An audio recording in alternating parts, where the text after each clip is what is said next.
The greatest key to internal healing is curiosity. When you become curious, all of a sudden that feeling that overtakes you, when you become curious, you step back and you become the space in which the feeling is occurring, rather than the feeling that is taking up the space of your consciousness. The inner critic is a protective voice that believes the best way to keep us from getting more hurt is criticism. So I would say that if you're in an environment where you're actively getting criticized, the critic is going to become louder because that critic is trying to criticize you so that you don't get criticized by the external environment. What advice would I give to you as a student in psychology? My biggest advice would be to start doing the work yourself. I can't stress this enough. We get into this work typically as therapists. I'll be the first person to tell you. I got into this work to try to figure out what was fucked up with me. What was wrong with me? I got into this work because I was hurting. I was depressed. But the issue is that I think for a lot of us therapists, we don't really get over our hurts. We just kind of keep them back here, and then we get edification. We feel good by helping other people. But the thing is that we still have problems ourselves. We project those problems. What is up, y'all? Hello, Saturday. Happy to see y'all here. Good morning. Make sure I'm right here in the center of the camera. Howdy. Don't miss Chris. Welcome. You're, I think, the first person here. I got 9 others all at the same time. Good morning. I was just having my morning coffee, my morning tea here, and working a little bit on some stuff, and I figured, why not go live and oh man, Zach, you're starting internship and master's program next month. That's awesome. That's really excited. Zach wants any advice. Read your books, man. That's my advice to you. Read your books and start practicing what you preach. There's nothing more important for therapists than actually doing the work ourselves. So yeah, I would love to welcome you all to just ask me any questions here, and I thought I'd riff a little bit too. I've been thinking about this idea of differentiation of self and mindfulness and learning to work with our internal system. I just made a guide on how to work with your internal parts. It's a really basic guide. IFS makes it really simple. There's kind of 6 steps to doing that. You find the part in terms of just looking inwards and saying like, hey, who needs my attention right now? Focus our attention inwards. That's to shine the light of awareness towards that part. Then we flesh it out. We explore like, okay, how is this physical sensation? How's this part of me? How's this voice showing up in my body?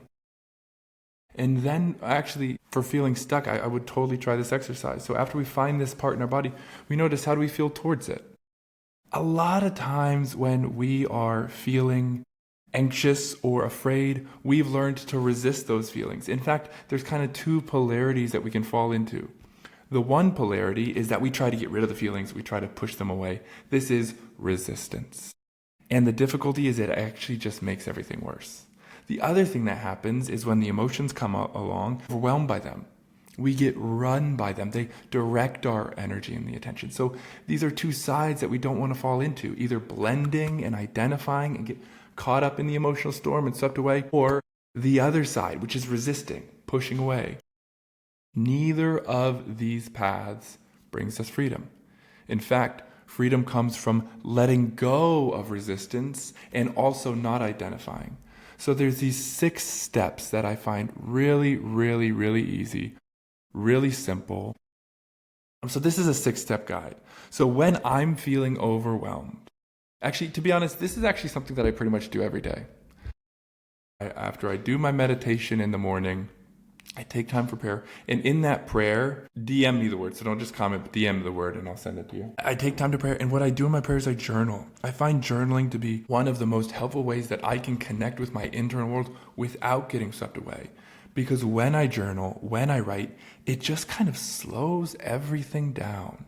When I put pen to paper, it's not so hard to know all the different cacophony of voices in our mind. And I think this is one of the difficult things, is that we can feel so overwhelmed with the voices in our head, and we believe that it's a problem that we have all those voices, that then we get into conflict with them. And the key, I'm telling you guys, as a therapist, I never thought that I would be teaching this. The key, really, the greatest key to internal healing is curiosity. When you become curious, all of a sudden that feeling that overtakes you, when you become curious, you step back and you become the space in which the feeling is occurring, rather than the feeling that is taking up the space of your consciousness.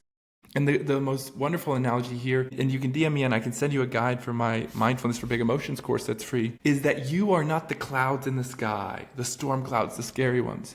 You are the open space of awareness, and the sky doesn't have to compete with the clouds. But oftentimes one cloud looks at another cloud and tries to push it away, and this is a really helpful way to look at these different voices in our mind. And IFS tells us that these voices are different parts of us. They're not just voices in our head, they show up in our bodies. So that chronic anxiety that you're feeling in your gut, maybe it's IBS, but maybe it's anxiety that you've never learned how to practice and never learned how to process. Paige, welcome. I'm so glad to see you here. If you guys haven't followed Paige, Paige is awesome. Paige Rami, I don't know how to pronounce. I can never know how to pronounce people's handles. Everybody should follow Paige Therapy because she's just absolutely a rock star. But curiosity shifts everything. That feeling that you have in your gut, that overwhelming sense of just pressure in your chest, the pain in your head, the migraines you get. What I have found is that when we approach those with curiosity and turn towards and lean into them, we discover that there's a whole world emotionally that we've ignored. And so the 6 steps to this guide are to find the part. We turn inward and we just say, who needs my attention right now? And you guys can do this. Actually, we could do this right now. It's a guided practice. Ask yourself, just turn inward and notice who needs my attention right now. And then the second step is to focus. Focus your attention. If your attention is kind of like a flashlight, just shine that flashlight on the area in your body where you're feeling tension or tightness. It might be in your stomach. It might be in your chest. It might feel like it's locked up in your head. But just gently shine your attention towards that area. So we find the part. We focus on the part and then we flesh it out. We notice, what does this part feel like? If it's a tension in my chest, for me a lot of times, or maybe right now I'm feeling tension in my shoulders. There's a lot going on, so I can feel a tension of like, and this part of me actually, as I'm focusing on it here in my shoulders, and I'm asking like, it's saying, you got a lot to get done. You got to get stuff done. You got to get stuff done. You got work to do. And I can feel it all up in my shoulder, this sense of clenching. And so then we find the part. We focus on the part. We notice the area in our body. We flesh it out. We notice, how am I feeling? It's like a tight tension. It's a heaviness. And then we notice, how do I feel towards it? There's parts of me that want to push that away. There's parts of me that say, I don't want to feel that. There's this part of me also wants to kind of take over and say like, okay, I want to do everything right now. I just want to clear the deck. I want to lock in. The key with both of those things is that's just more emotional reactivity. And so we notice where the part's hanging out in our body. And the way that I do this journaling is each of these steps, I ask this question, and then I just write down this answer. So I ask, where's this part? I write down, this part's in my neck. I focus on the part. I notice how it's showing up. I flesh it out. I say I can feel tension in my neck, a tightness, kind of like a heaviness, a weight. And then I notice, how am I feeling towards it? Am I welcoming this feeling? Am I allowing it, or am I trying to push it away? When we're trying to push that feeling away, it's a pretty good indication that we're not in a space, that this is just another part, that we're just having another reaction to that. So we just notice, okay, that's another reaction. We ask that part that's reacting, that's pushing, to step back. And then we return with a sense of curiosity. The key in this work is to cultivate curiosity, compassion, calmness, connectedness, creativity. These are the qualities of what we call the self, or the undestroyed space of your being, the seat of your consciousness, the sky in which everything shows up. And so when we can connect with that self, we can approach these experiences with curiosity rather than pushing them away. And we can hear what these parts are afraid of. And we ask them, what do you want me to know? This part of me that's stuck in my shoulders right now, it's saying like, hey, JP, I want you to know that there's a lot of stuff that we got to do. And I don't want you to get distracted from it. And I can befriend this part. I can say, hey, buddy, thanks. Because all these parts are trying to protect us. All these parts are trying to take care of us. I can say, thank you for trying to take care of me. Thank you for protecting me. And then after that, we ask this part, what is this part afraid of? So we find the part. We focus on the part. We flesh the part out. We befriend the part. And then we ask this part, we notice how are we feeling towards the part. And then we ask this part, what are you afraid would happen? This part in my shoulders that feels tension, that feels weight, this part of me is afraid that if I don't lock in and do some work, that I'll push stuff up and I will make the rest of my week harder. So these parts of us, they have innate qualities, innate wisdom. They understand what's going on. When we just push them away, well, then we get cut off from their wisdom too. So this is just kind of like a brief overall guide to working with the parts, because this is one of the most helpful things that I've found when we get stuck. And the reason that I love it is that when we approach it with curiosity, when I can journal with these questions of where is this part? How is it showing up? What is it saying?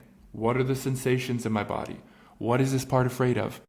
Everything slows down and it makes it way more easy for me to be regulated. Because regulation doesn't just come from willing the body and kind of turning the body into regulation. Regulation comes from being able to learn how to interact with our internal world. Regulation occurs when there's imbalances in our internal world between the voices. This is the practice. But journaling is the practice that I've found that really helps us to connect with these different voices. So I'm really interested to hear thoughts, questions. Somebody said, what do you do when half enlightenment occurs? How to complete it?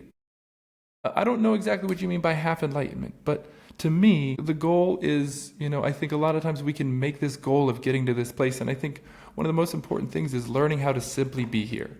Because enlightenment, most simply, is being present right now without judging and reacting. That's actually enlightenment, is when we let go of the need to have some kind of spiritual transformation or awakening. But these are the 6 steps that I like to use in my journaling, and I created this guide. You guys can have it. It's one of the reasons that I'm doing this holiday challenge, because I find journaling is one of the easiest ways to slow our system down, to understand, okay, what's my internal system? How are these voices interacting with my head? And how did these voices develop from the environment around me? How am I protecting myself from that environment even when I'm not in it anymore? So I would love to hear, whether it's related to that, whether it's any questions, comments, concerns that you guys have, I would love to hear about them. There really are no bad questions, no stupid questions. If there's something you've ever wanted to ask, please just ask away, because I'm here. And that's my whole hope here. Is just kind of have coffee with you guys and talk about some of these things, sharing some of the stuff that's on my mind right now. This might be a good prompt. What are some of the questions that you wish other people would ask? I'd be interested to hear too. What are some of the topics? What are some of the topics or the videos that you've seen from me that you've really liked, that have drawn you in, that you'd like to hear more about? What if you keep fighting your inner critic, but there's an outer critic undoing your work, basically actively getting traumatized? Well, I would say first of all is that fighting the inner critic is never going to be a long-term solution. The inner critic is a protective voice that believes the best way to keep us from getting more hurt is criticism. So I would say that if you're in an environment where you're actively getting criticized, the critic is going to become louder because that critic is trying to criticize you so that you don't get criticized by the external environment. In other words, if you have an environment that has perfectionistic standards, and every time you stray from those perfectionistic standards, you get zapped by criticism and harshness. Your internal critic is going to say, I don't want John Paul to get hurt anymore by being zapped by these critics on the outside, so I'm going to criticize him for everything he could possibly get criticized for on the outside. That way he doesn't do it anymore. That way nobody criticizes him anymore. So I think in this case, if you're actively being traumatized, that's not the time to do this kind of inner exploratory work. If you're actively in a situation of unsafety or distress when you're getting really intensely criticized or hurt, or if there's any kind of abuse, the first thing is to seek safety, because it's not a good idea. And this is actually one of the first steps in doing trauma work. If somebody's in a situation where it's likely that the trauma they experienced might happen again, you don't do the trauma work of processing the old trauma, because that can actually open you up for more vulnerability. So it's really important to be in a safe context when you're doing this work, any kind of work. Do I believe that your thoughts river the results? Can you say more, Virginia? Do you believe your thoughts rive the results? If you overthink so much, for example. Tell me a little bit more about that question. I'm not sure I completely understand it. How do you do this work when the numbness takes over? I think here is where this kind of guide, the 6-step guide, is really helpful, because numbness is actually a feeling. Numbness is a feeling. We think numbness isn't a feeling. We say, how do you feel? I don't feel anything. I feel numb. No, that is the feeling. So numbness is just a really big cloud.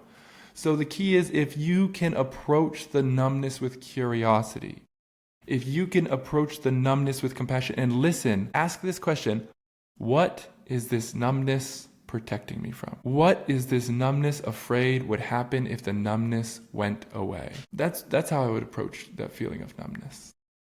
What advice would I give to you as a student in psychology? My biggest advice would be to start doing the work yourself. I can't stress this enough. We get into this work typically as therapists, and I'll be the first person to tell you, I got into this work to try to figure out what was fucked up with me, what was wrong with me.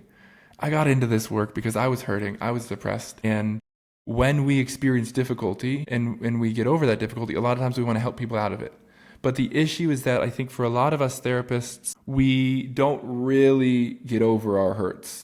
We just kind of keep them back here, and then we get edification. We feel good by helping other people.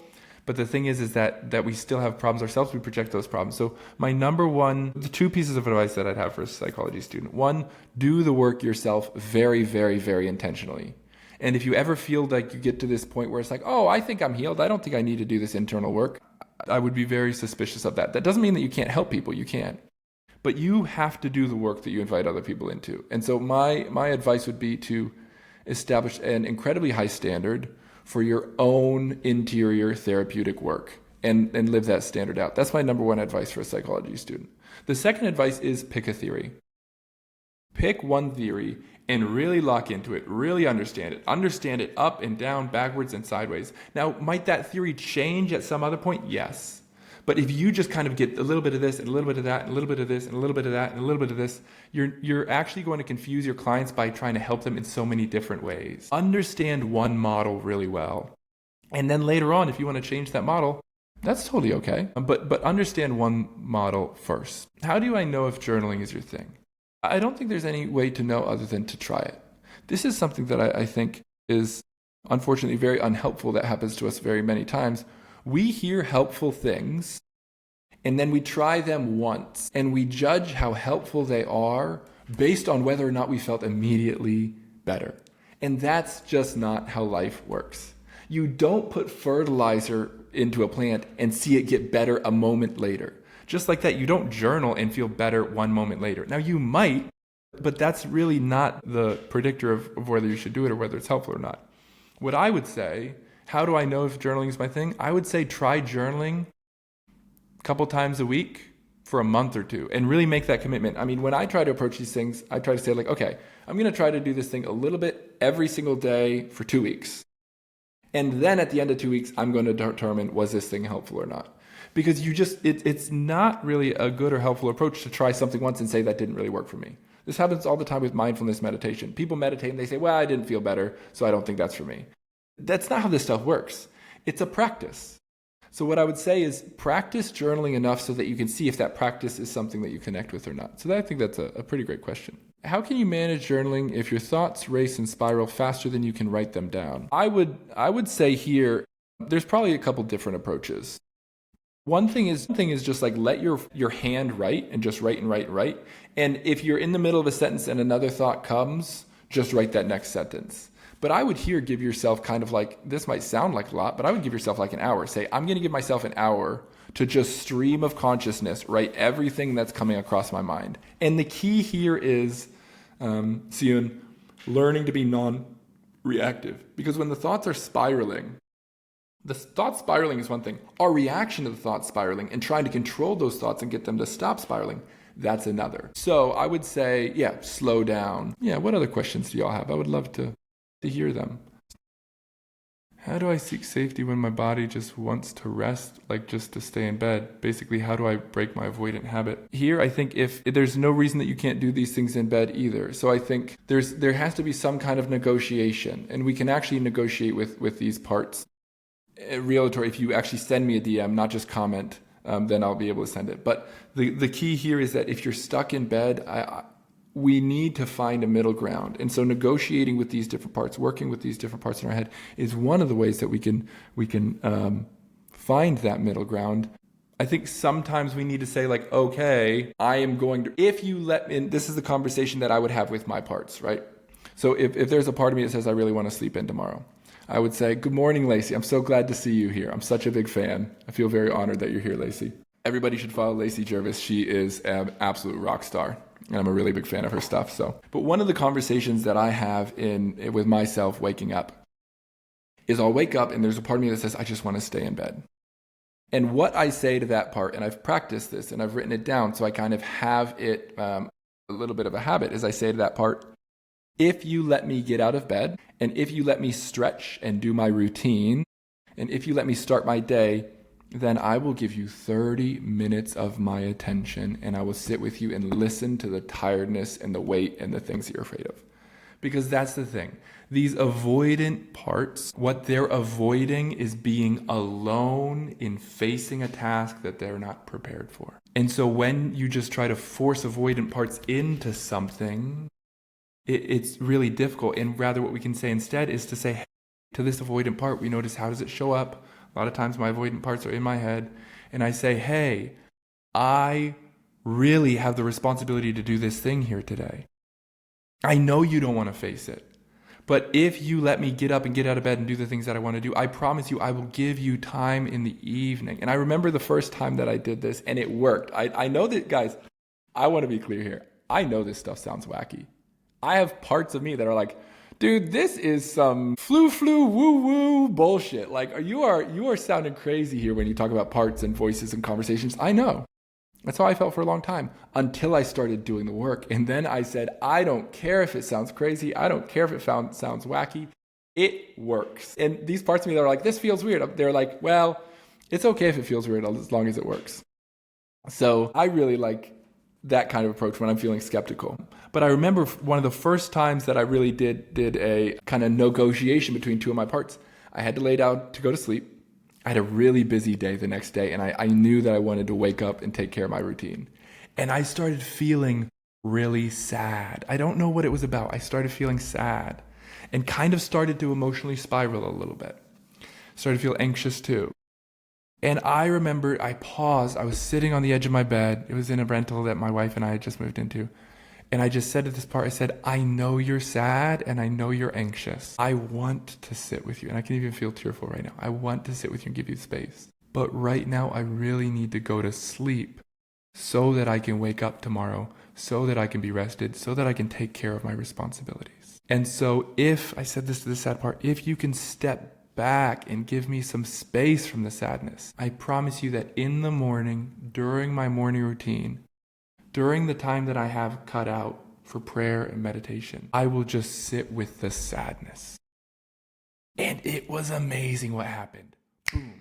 The sadness was gone. I fell asleep in like 5 minutes flat. Like I fell asleep. I woke up, I got out of bed really easily. And in the morning when I sat down and I sat down to journal, that sadness told me about what it was carrying and I cried.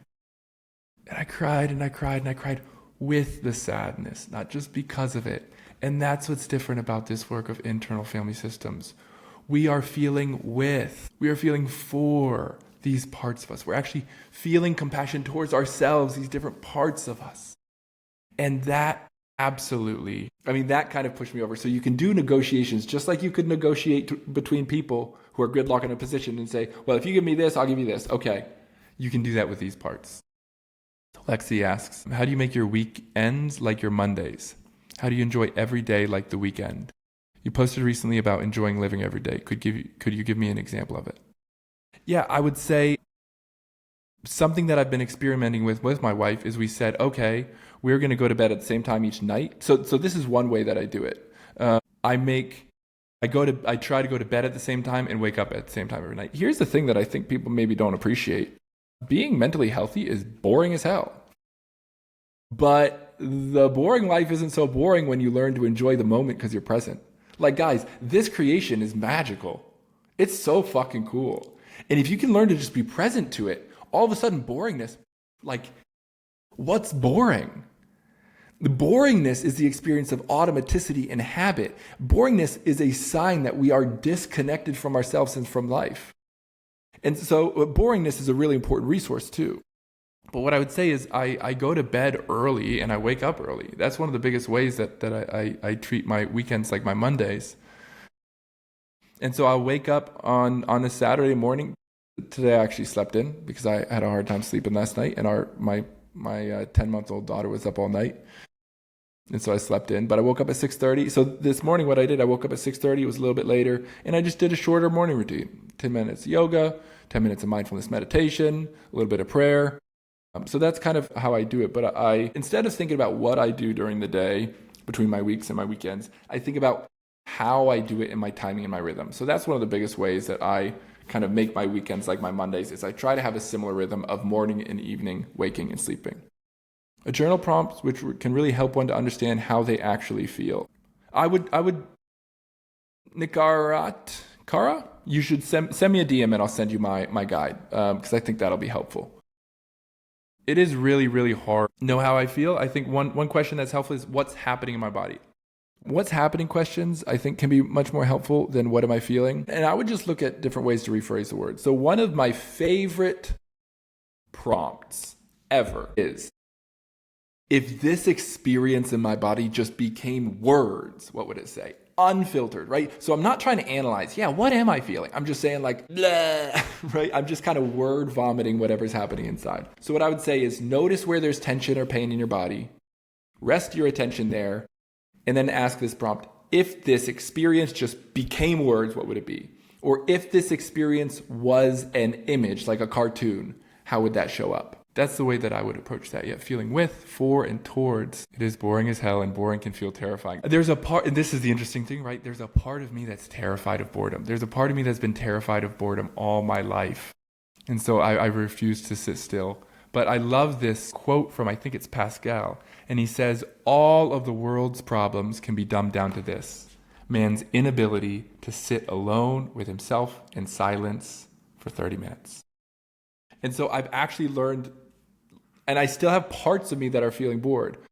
But this is one of the cool things about this kind of whole raw dogging trend of people just getting back to the fact of like, I'm just going to sit here and see what happens. That's what meditation is. It's not a task and it's an experiment to say, hey, Sake loves living. I saw you comment a challenge. Send me a DM challenge and I'll send you the link.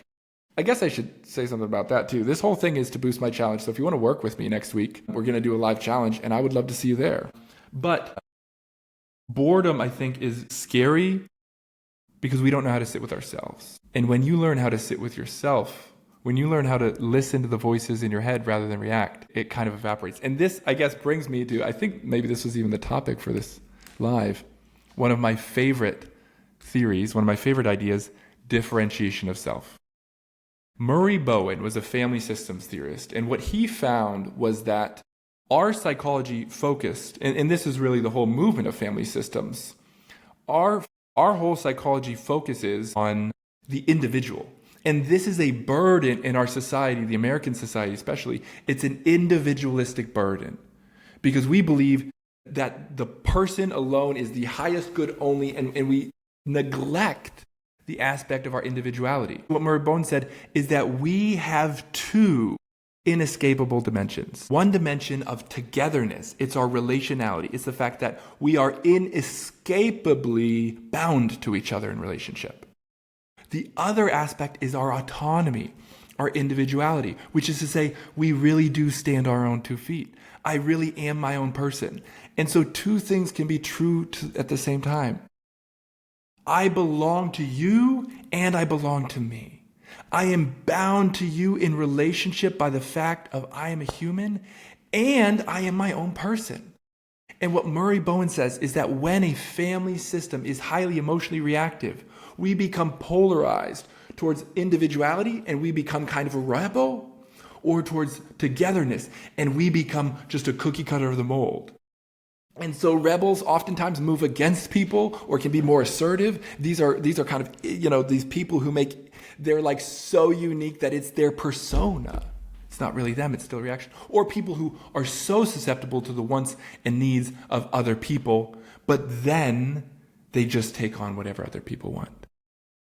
And so thanks, Janice, that's exactly it. Two escapable dimensions, individuality and togetherness. We have to have both. This is the polarity of the person, as St. John Paul II says. So we are drawn to each. And when our emotional environment is highly charged, we polarize towards one side or the other. And so this is what it means to be emotionally reactive. And this is what it means to be fused to other people. When we're fused to other people, we take their emotions on as our own.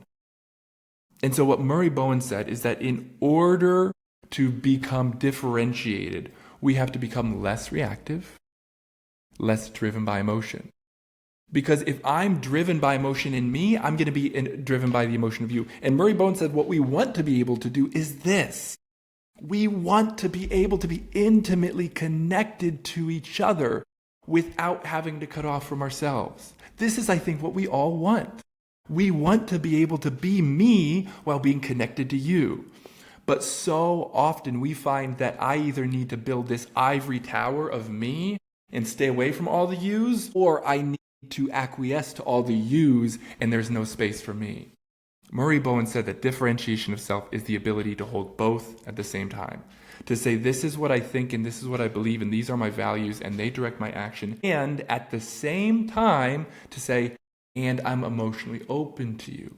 I'm connected to you. I'm available to you. And so if you know somebody in your life who's able to say, I just completely disagree with your beliefs, and still be your friend, that means they're differentiated. And we're really losing touch with this sense of differentiation, right? We're losing touch with this ability to be our own person without caving to the reactivity of those around us. And so that's one of the reasons why this is really core in the challenge. And then I'll take a couple more questions and then we'll wrap up. But the reason that I created this challenge was really, first of all, because it's the kind of resource that I wish I had for clients. So I made it. So many times I see clients make a lot of progress and then they get really nervous, really scared. You don't have to be scared about going home. You just have to be aware of what are the roles and how do I get sucked into them. The challenge starts on Monday. And so the challenge is Monday through Friday this coming week. If you DM me the word challenge, I will send you a link. So this is a 5-day journaling challenge. And I'm going to help you understand very simply, high level, but we're going to help you give this really nice plan. Each day of the challenge, we're going to help you build a part of your plan. Because oftentimes we have this intention. We say, I'm going to be around family and I'm going to do this differently. I'm going to be around these old friends and I'm going to be different. But the intention is not enough. The research on automaticity and habit shows that when you have an intention, it's not enough to change. Your action is more, it's not that it's not enough to change. I'll take that back. Your action is more predicted by your environment, especially your relational environment, the people that you're around, rather than your intention.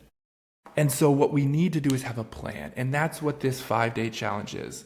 The first day, we're just going to look high level at internal family systems theory and the external family that you were developed in. And in this, we're going to help you develop an understanding of your role. The second part of this is that we're going to help you to stay grounded. So I'm going to teach you how to meditate, how to practice mindfulness meditation, giving you a mindfulness meditation that you can practice every day so that you can stay grounded. So the journaling can be done in the morning. It could be done later. The journaling can be done at any time. It's not done live, but I will be sharing my reflections throughout. So the first day is about understanding the system, our system. The second day is about meditating, connecting with ourselves. The third day is about understanding our triggers. What are the situations that we know we get sucked into? And the fourth day is about understanding how can I respond assertively without being reactive, without cutting off, while staying present to myself and just communicating. Because the predictability of these systems is that we know the conversations that we're going to have. We know the situations that we're going to stuck into. And that's why we can plan to change. So the last day is kind of bring that all together. And what this is building is a 5-part resilience plan. I'm going to give you guys I think they're pretty good journal prompts every day to help you explore your internal system. We're going to share those reflections with each other through the day in the group chat. I'm going to give you feedback on those reflections. I'm going to tell you what I'm seeing, what I'm thinking. I'm going to give you voice messages in that community. And then we're going to bring it all together. We're going to have a group call to go over it, to talk about it all. And I'm going to be doing it with you. I'm going to be journaling through these things because we all need the work. We all need the plan. So please, if you're trying to understand, who am I? How do I react to the system around me. Please join, because I think oftentimes we don't realize how much our actions aren't really about us, how much our actions are really just reactions. How much of the things we say and we do, they're not about who we are, our true identity, our differentiation. They're about a role that we've gotten forced into. So please, if you have any other questions, let me know, and then we'll be wrapping up here. But I'm so grateful to be with you guys. This is fun. I really like doing these lives, and I'd like to do them more. If you have a question about like quite literally anything else, and then I'll give it one more minute here. And if you wanted a link to the guide, just send me a message, and I'll send you the guide. Okay, y'all. Is it weird or not advised to do this group with my spouse? Yeah, to be honest, I don't think it's weird. I think you and your spouse, I think that could be really cool, honestly. I actually think that would be awesome, Sophia, and I think you guys could, Sophia, I think it would be really helpful to understand your own system and your spouse's system and understand how you guys maybe clash and how that connects to your older. So I think it would really, really spark a lot of really helpful conversations, because it also helps you to intentionally say like, okay, how do we want to be interacting with our family? So differentiation of self is our ability to be connected to other people without cutting off from ourselves. Our ability to be non-reactive and to be emotionally available while also not losing ourselves to the needs of other people. And so, yeah, Sophia, send me a message, and we can definitely talk about that. I can share some more of that. Save this live. Okay, I will. Yeah, differentiation of self is our ability to, one word to say it is to be mature, to be ourselves without getting sucked in. We will wrap up here, guys. I'm so grateful for you being here, and I just wish you all the best. I hope you guys have a great day. Enjoy your Saturday. Take care of yourself today, and we'll continue walking. All right, peace.